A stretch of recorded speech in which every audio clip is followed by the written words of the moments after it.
नमस्कार. आज आपण बघणार आहोत स्वाध्याय 15.2. प्रश्न नंबर 1. 25 किलोग्रॅम बरोबर किती ग्रॅम? मित्रांनो, एवढं लक्षात ठेवा, 1 किलोग्रॅम बरोबर 1000 ग्रॅम. मग 2 किलोग्रॅम बरोबर 2000 ग्रॅम, 3 किलोग्रॅम बरोबर 3000 ग्रॅम. या पद्धतीनं 25 किलोग्रॅम बरोबर 25000 ग्रॅम. म्हणजे पहिल्या प्रश्नाचं उत्तर पर्याय क्रमांक 3, 25000 ग्रॅम. प्रश्न नंबर 2. 36360 ग्रॅम बरोबर किती किलोग्रॅम आणि किती ग्रॅम? तर मित्रांनो बघा, 36360 ग्रॅम आहेत. 1 किलोग्रॅम म्हणजे 1000 ग्रॅम. मग आता 36000 ग्रॅम म्हणजे मित्रांनो 36 किलोग्रॅम आणि वर आहे 360 ग्रॅम. म्हणजे 36360 ग्रॅम म्हणजे 36 किलोग्रॅम आणि 360 ग्रॅम म्हणजे 36 आणि 360. म्हणजे दुसऱ्या प्रश्नाचं उत्तर पर्याय क्रमांक 2, 36 किलोग्रॅम आणि 360 ग्रॅम. प्रश्न नंबर 3. पुढीलपैकी कोणते विधान चुकीचे आहे? मित्रांनो, पर्याय क्रमांक 1, 2, 3 आणि 4 मधील चुकीचं विधान आपल्याला ओळखायचं आहे. पर्याय क्रमांक 1 आहे 1 किलोग्रॅम बरोबर 1000 ग्रॅम. मित्रांनो, आपण हे वरतीच लिहिलेलं आहे. 1 किलोग्रॅम म्हणजे 1000 ग्रॅम. पर्याय क्रमांक 1 बरोबर. पर्याय क्रमांक 2 आहे पाव किलोग्रॅम म्हणजे 250 ग्रॅम. मित्रांनो, पाव किलोग्रॅम म्हणजे 250 ग्रॅम हे विधान सुद्धा बरोबर आहे. यानंतर आहे पर्याय क्रमांक 3, अर्धा किलोग्रॅम बरोबर 500 ग्रॅम. बरोबर आहे, अर्धा किलोग्रॅम म्हणजे 500 ग्रॅम. आणि सर्वात शेवटी पर्याय क्रमांक 4. मित्रांनो, पहिले 3 विधान जर बरोबर असेल तर पर्याय क्रमांक 4 हे विधान चुकीचं असणारच आहे.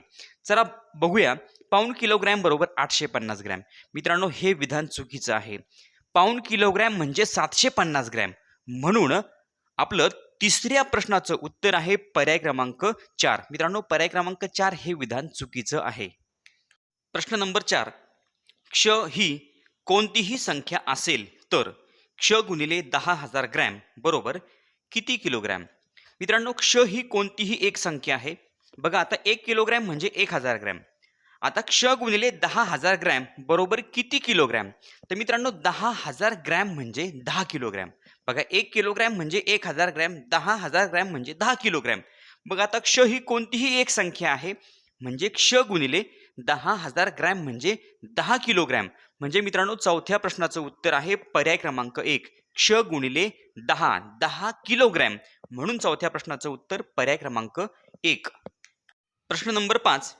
2 किलोग्रॅम तांदूळ एका पिशवीत भरले तर 560 किलोग्रॅम तांदूळ भरण्यासाठी किती पिशव्या लागतील? मित्रांनो, एका पिशवीमध्ये 2 किलोग्रॅम तांदूळ भरले. एका पिशवीत 2 किलोग्रॅम तांदूळ भरले तर 560 किलोग्रॅम तांदूळ भरण्यासाठी किती पिशव्या लागतील? म्हणजे 560 भागिले आपण करणार 2. बघा, आता बे एक बे आणि बे दोने 4. 5 मधून 4 गेले, बाकी उरले 1, वरून घेतले 6, झाले 16. बे 8 16, 16 मधून 16 गेले, बाकी उरली 0 आणि 2 ने शून्याला भाग दिल्यानंतर शून्याचा भाग जाईल. म्हणजे 280 पिशव्या लागतील. 280 पिशव्या म्हणजे पाचव्या प्रश्नाचं उत्तर पर्याय क्रमांक 2. प्रश्न नंबर 6. प्रत्येक पिशवीत 625 ग्रॅम बियाणे, याप्रमाणे 24 पिशव्यांमधील बियाणांचे एकूण वजन किती? मित्रांनो, एका पिशवीमध्ये आहे 625 ग्रॅम बियाणे. अशा 24 पिशव्या आहेत. मग 24 पिशव्यांमधील बियाणांचं एकूण वजन किती आहे? आपण करणार गुणाकार. 625 आहे ग्रॅम आणि 24 आहे पिशव्या. म्हणजे आपल्याला उत्तर मिळेल एकूण बियाणांचं वजन. आता सुरुवातीला आपण 4 ने गुणूया. 4 पंचे 20, हातचे आले 2. 4 दुने 8 आणि 2 10, हातचा आला 1. 4 सक 24 आणि 1 25. यानंतर दशकाचा 0. बे पंचे 10, हातचा आला 1. बे दुने 4 आणि 1 5. त्यानंतर बे सख 12. इथे होणार बेरीज 0 0. 5 आणि 5 10, हातचा आला 1. बे दुने 4 आणि 1 5 आणि यानंतर 1. मित्रांनो, उत्तर आलं 15,000. आता हे 15,000 काय आहे? तर 15,000 आहे ग्रॅम. या बियाणांचं वजन, 24 पिशव्यांमधील बियाणांचं वजन आलं 15,000 ग्रॅम. आता 1 किलोग्रॅम म्हणजे 1000 ग्रॅम आणि मग 15,000 ग्रॅम म्हणजे 15 किलो. 15 किलोग्रॅम म्हणजे सहाव्या प्रश्नाचं उत्तर आहे पर्याय क्रमांक 2, 15 किलोग्रॅम. प्रश्न नंबर 7. स्वातीने 2.5 किलोग्रॅम कांदे, 1.25 किलोग्रॅम बटाटे, 3.25 किलोग्रॅम मटार व पाऊण किलो टोमॅटो खरेदी केले तर तिने एकूण किती किलोग्रॅम भाजी खरेदी केली?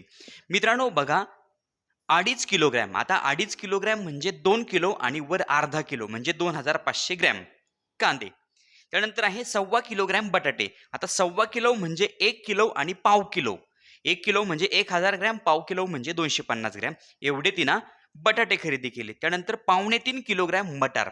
आता 3.25 किलो म्हणजे काय, 2 किलो आणि पाऊण किलो म्हणजे 2750 ग्रॅमचे मटार आणि त्यानंतर पाऊण किलोग्रॅमचे टोमॅटो. पाऊण किलोग्रॅम म्हणजे 750 ग्रॅम. तर मित्रांनो या भाजीचं एकूण वजन आपल्याला करायचं आहे. बघूयात. 0शी 0, 5 5 10 5 त्रिक 15 हातचा आला 1.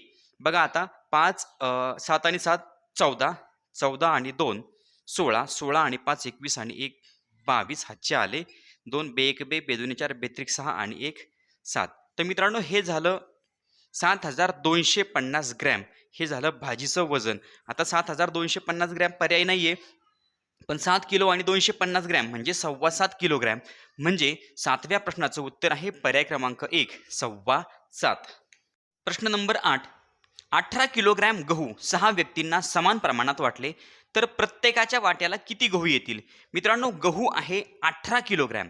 18 किलो गहू 6 व्यक्तींना समान प्रमाणात वाटायचे. बघा 1 किलोग्रॅम म्हणजे 1000 ग्रॅम. मग आता 18 किलो म्हणजे 18000 ग्रॅम. 18 किलोग्रॅम म्हणजे 18000 ग्रॅम. 18000 ग्रॅम गहू 6 व्यक्तींना समान प्रमाणात वाटायचे म्हणजे आपण करणार भागाकार. मित्रांनो 6 त्रिक 18. 18 मधून 18 गेले, बाकी उरले 0 आणि 6 0 या ठिकाणी 3 शून्य येणार, कारण की कोणत्याही संख्येने शून्याला भाग दिल्यानंतर भागाकार 0 येतो म्हणजे 0 0 0. म्हणजे मित्रांनो हे आता 3000 काय आहे? 3000 आहे ग्रॅम. म्हणजे प्रत्येक व्यक्तीला 3000 ग्रॅम गहू मिळतील. आता 1 किलोग्रॅम म्हणजे 1000 ग्रॅम, मग 3000 ग्रॅम म्हणजे 3 किलोग्रॅम म्हणजे 8व्या प्रश्नाचं उत्तर पर्याय क्रमांक 3, 3 किलोग्रॅम. प्रश्न नंबर 9. प्रत्येकी 800 ग्रॅम साखर याप्रमाणे 50 व्यक्तींना वाटण्यासाठी किती साखर लागेल? मित्रांनो प्रत्येक व्यक्तीला 800 ग्रॅम साखर द्यायची. याप्रमाणे 50 व्यक्तींना साखर वाटण्यासाठी किती साखर लागेल? आपण करणार गुणाकार. 800 ग्रॅम गुणिले 50 व्यक्ती. मित्रांनो हा गुणाकार अतिशय सोपा आहे. 5 ने 8 ला गुणा, 5 8 40 आणि 1 2 3 शून्य द्या. 1 2 3 म्हणजे मित्रांनो आपलं उत्तर आलं 40,000. 40,000 काय, तर 40,000 ग्रॅम म्हणजे 40,000 ग्रॅम एवढी साखर लागेल. बघा मित्रांनो 800 गुणिले 50 हा गुणाकार मी फक्त डायरेक्ट केला. तुम्ही आपल्या सोप्या पद्धतीने करू शकता. अगोदर शून्याने गुणा, नंतर 5 ने गुणा. आता 40,000 ग्रॅम साखर लागते म्हणजे 40,000 ग्रॅम म्हणजे काय, तर 1 किलोग्रॅम म्हणजे 1000 ग्रॅम. मग आता 40,000 ग्रॅम म्हणजे काय, तर 40 किलोग्रॅम म्हणजे 50 व्यक्तींना वाटण्यासाठी 40 किलोग्रॅम एवढी साखर लागेल. म्हणजे 9व्या प्रश्नाचं उत्तर आहे पर्याय क्रमांक 4. प्रश्न नंबर 10. एका दुकानदाराने 50 किलोग्रॅम तांदूळापैकी 39 किलोग्रॅम 750 ग्रॅम तांदूळ विकले तर त्याच्याकडे किती तांदूळ शिल्लक राहिले? मित्रांनो दुकानदाराकडे होते 50 किलो तांदूळ, त्यातले त्याने 39 किलो आणि 750 ग्रॅम एवढे तांदूळ विकले. आता 50 किलो म्हणजे 50,000 ग्रॅम. बघा 1 किलोग्रॅम म्हणजे 1000 ग्रॅम. मग 50 किलोग्रॅम म्हणजे 50,000 ग्रॅम. 50,000 ग्रॅम तांदूळापैकी 39,750 ग्रॅम एवढे तांदूळ विकले तर खाली किती तांदूळ शिल्लक राहिले? आपण करणार वजाबाकी. बघा शून्यातनं 0 गेला 0. आता शून्यातून 5 जात नाही. तर मित्रांनो या ठिकाणी बघा 10 9 9 आणि 4 आपण वजाबाकी करतोय. 10तून 5 गेले, खाली राहिले 5. 9तनं 7 गेले, खाली राहिले 2. 9तनं 9 गेला 0 आणि 4तून 3 गेले 1. 10,250 ग्रॅम एवढे तांदूळ शिल्लक राहिले. 10,250 ग्रॅम म्हणजे 10 किलो आणि 250 ग्रॅम म्हणजे 10व्या प्रश्नाचं उत्तर पर्याय क्रमांक 1, 10 किलोग्रॅम आणि 250 ग्रॅम.